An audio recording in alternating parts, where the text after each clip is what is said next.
Chief minister व सदर तेलंगाना राष्ट्रीय समिति के चंद्रशेखर राव ने 27 अप्रैल को माधोपुर के HICC में पार्टी की 39 तकरीब मुनक्किद करने का फैसला लिया है। सुबह 10 बजे से तकरीब का आगाज होगा। 11 बजे तक तमाम मदऊइन के नाम दर्ज किए जाएंगे। 11:05 पर KCR परचम कुशाई अंजाम देंगे। वज़ीर आला के खिताब के बाद 11 करारदादें पेश और मंजूर की जाएंगी। शाम 5 बजे तक तकरीब जारी रहेगी। यौम तासीस तकरीब में वुज़रा, अराकीन लोकसभा, राज्यसभा के अलावा अज़ला, पार्टी सुदूर व दीगर शिरकत करेंगे। గౌరవనీయులైన జిల్లా సహకార బ్యాంకు మరియు DCMSల అధ్యక్షులు, గౌరవనీయులైన మున్సిపల్ చైర్మన్లు మరియు మేయర్లు, గౌరవనీయులైన ZPTCలు మరియు మండల ప్రజా పరిషత్ అధ్యక్షులు, గౌరవనీయులైన మండలాల పార్టీ అధ్యక్షులు, పట్టణ పార్టీ అధ్యక్షులు, గౌరవ జిల్లా గ్రంథాలయ సంస్థ చైర్మన్లు, మహిళా కోఆర్డినేటర్లు, అదేవిధంగా రాష్ట్ర స్థాయిలో ఉన్న వ్యవసాయ మార్కెట్ కమిటీల చైర్మన్, వీరందరినీ కూడా డెలిగేట్ సభకి, ప్రతినిధుల సభకి మరి రాష్ట్ర పార్టీ తరపున ఆహ్వానాలు పంపుతా ఉన్నాం. అదేవిధంగా ప్రత్యేక ఆహ్వానితులుగా గౌరవనీయులైన మాజీ మంత్రివర్యులు, గౌరవనీయులైన మాజీ శాసనసభ్యులు, శాసన మండలి సభ్యులు, మాజీ పార్లమెంట్ సభ్యులు అందరినీ కూడా ప్రత్యేక ఆహ్వానితుల కింద వారికి కూడా ఆహ్వానాలు పంపుతా ఉన్నాం. మొత్తంగా ఒక 3000 దాకా ప్రతినిధులు ఈ సభకి హాజరవుతారు. 21వ వార్షికోత్సవం సందర్భంగా, 21వ పార్టీ ఆవిర్భావ దినోత్సవం సందర్భంగా ఈ నెల 27న జరిగే ఈ కార్యక్రమానికి అన్ని ఏర్పాట్లకు సంబంధించి రేపు ఒక సమావేశాన్ని నగరానికి సంబంధించిన GHMC ప్రాంతంలో, GHMC పరిధిలో, ఎందుకంటే ఈ ఉత్సవం జరగబోతా ఉంది కాబట్టి దానికి సంబంధించిన శాసనసభ్యులతో, గౌరవ మంత్రివర్యులతో, శాసన మండలి సభ్యులతో, పార్లమెంట్ సభ్యులతో, రాష్ట్ర స్థాయి కార్పొరేషన్ల అధ్యక్షులతో రేపు మధ్యాహ్నం ఒక సమావేశాన్ని కూడా ఏర్పాటు చేసుకుంటా ఉన్నాం. ఆ సమావేశంలో ఏ కమిటీలు ఉండాలి, ఏమేం చేయాలి అనేది కూడా, ఏ రకంగా కార్యక్రమం ఉండాలి అనేది కూడా రేపు నిర్ణయం తీసుకుంటాం. तेलंगाना राष्ट्रीय समिति के वर्किंग प्रेसिडेंट KTR ने आज माधोपुर में मुनक्किद होने वाली यौम तासीस तकरीब के मकाम का दौरा किया। KTR के हमरा मकामी अराकीन असम्बली व दीगर मौजूद थे। मीडिया से बात करते हुए KTR ने दावतनामा मौसूल होने वाले अफराद से ही जलसे में शिरकत की ख्वाहिश की। उन्होंने TRS पार्टी के हर लीडर और कारकुन से अपने अपने इलाके में पार्टी परचम लहराने की अपील की।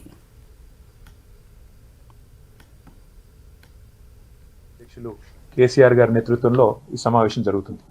ఈ సమావేశం దయచేసి నేను TRS పార్టీ కార్యకర్తలను కోరేదేమంటే, ఎవరెవరికైతే ఆహ్వానాలు వస్తాయో, ఎవరెవరైతే, ఎందుకంటే పార్టీ జనరల్ బాడీ సమావేశం కాబట్టి వారు మాత్రమే హాజరు కావాల్సి ఉంటుంది. వారికి ఆహ్వానాలు పంపుతాం, వారికి పాసులు కూడా ఉంటాయి. మిగతా వారు వచ్చినా కొంత అసౌకర్యం ఉంటుంది, ఎందుకంటే వారిని అనుమతించబడరు. కాబట్టి దయచేసి ఆహ్వానాలు అందిన వారు మాత్రమే మరి చేరుకోవాలని విజ్ఞప్తి. ఇక వివిధ కమిటీలు ఏవైతే ఉంటాయో రేపు అన్ని విషయాల్లో కూడా రేపు కూర్చొని నిర్ణయం తీసుకుంటాం. ఈరోజు HICC ప్రాంగణాన్ని పరిశీలించడానికి, ఇక్కడ మరి సవ్యమైన ఏర్పాట్లు చేయడానికి నగర హైదరాబాద్ పార్టీ అధ్యక్షులు గోపీనాథ్ గారు, TSIAC చైర్మన్ గారు పాలమల్లు గారు, అదేవిధంగా గౌరవ శాసన మండలి సభ్యులు నవీన్ గారు ఈ రోజు కోసం వచ్చినాం. అదేవిధంగా మేము పార్టీ యొక్క 12,769 గ్రామ శాఖల అధ్యక్షులు ఎవరైతే ఉన్నారో వారందరికీ కూడా విజ్ఞప్తి ఏమంటే, ఎందుకంటే పరిమితమైన సంఖ్యలో ప్రతినిధుల సభ జరుగుతూ ఉంది కాబట్టి గ్రామ శాఖల అధ్యక్షులు ఎక్కడికక్కడ వారి వారి గ్రామాల్లో పార్టీ జెండా ఆవిష్కరణ చేసి, పతాకావిష్కరణ చేసి పార్టీ ఆవిర్భావ దినోత్సవాన్ని ప్రతి గ్రామంలో కూడా గ్రామ కమిటీ ఘనంగా జరపాలని విజ్ఞప్తి చేస్తా ఉన్నాం. कांग्रेस पार्टी अवाम से करीब होने के लिए मुख्तलिफ प्रोग्राम्स मुनक्किद कर रही है। कांग्रेस पार्टी के साबिक सदर राहुल गांधी 6 मई को तेलंगाना का दौरा करने वाले हैं। कांग्रेस पार्टी किसान सभा के नाम से वरंगल में जलसे आम मुनक्किद करने जा रही है। राहुल गांधी वरंगल में मुनक्किद होने वाले जलसे आम में शिरकत करेंगे।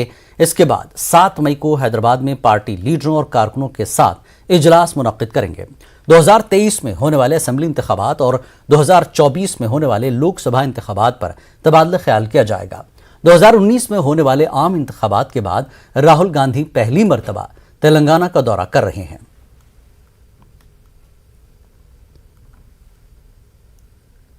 మనమిచ్చిన రాష్ట్రం మనమే కాపాడాలి, మన కాంగ్రెస్ నమ్ముకొని ఉన్న ప్రజల్ని ఒక భరోసా కల్పించాలి అని చెప్పి రాహుల్ గాంధీ గారు ఒక స్పష్టమైన నిర్ణయం తీసుకొని మే 6-7 తారీఖులను తెలంగాణ రాష్ట్ర పర్యటన ఖరారు చేయడం జరిగింది. మే 6న 4 గంటల ప్రాంతంలో వరంగల్లో ఆర్ట్స్ కాలేజ్ మైదానంలో జరగబోతుంది.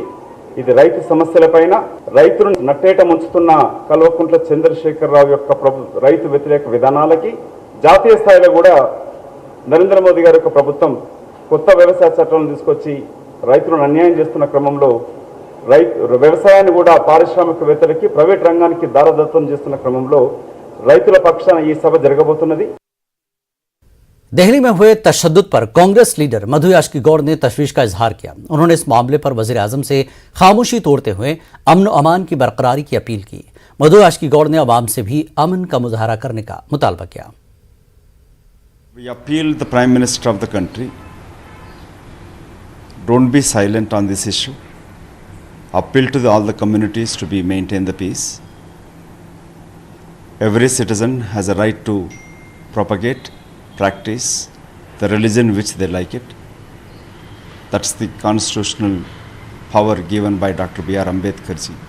Today the parties who are in power, to gain the power to consolidate their political power, using the communal hatred and spreading the hatred amongst the people, don't fall in their hands.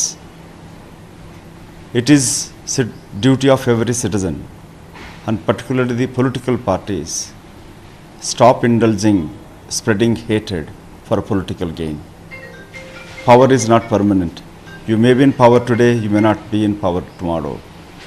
But let's not destroy the social secular fabric built by our forefathers. FCI के general manager Deepak Sharma से रियासती वजीर गंगुला कमलाकर ने मुलाकात की। महकमे civil supply के दफ्तर में दोनों ने मुलाकात की। इस मौके पर महकमे सिविल सप्लाई के कमिश्नर अनिल कुमार के अलावा दीगर भी मौजूद थे। एफसीआई के जनरल मैनेजर ने तेलंगाना से धान की खरीदी से मुताल्लिक तफसीलात फराहम की। रियासती वजीर ने इजाफी धान की खरीदारी का मुतालबा किया। उन्होंने किसानों को परेशान न करने का एफसीआई से मुतालबा किया।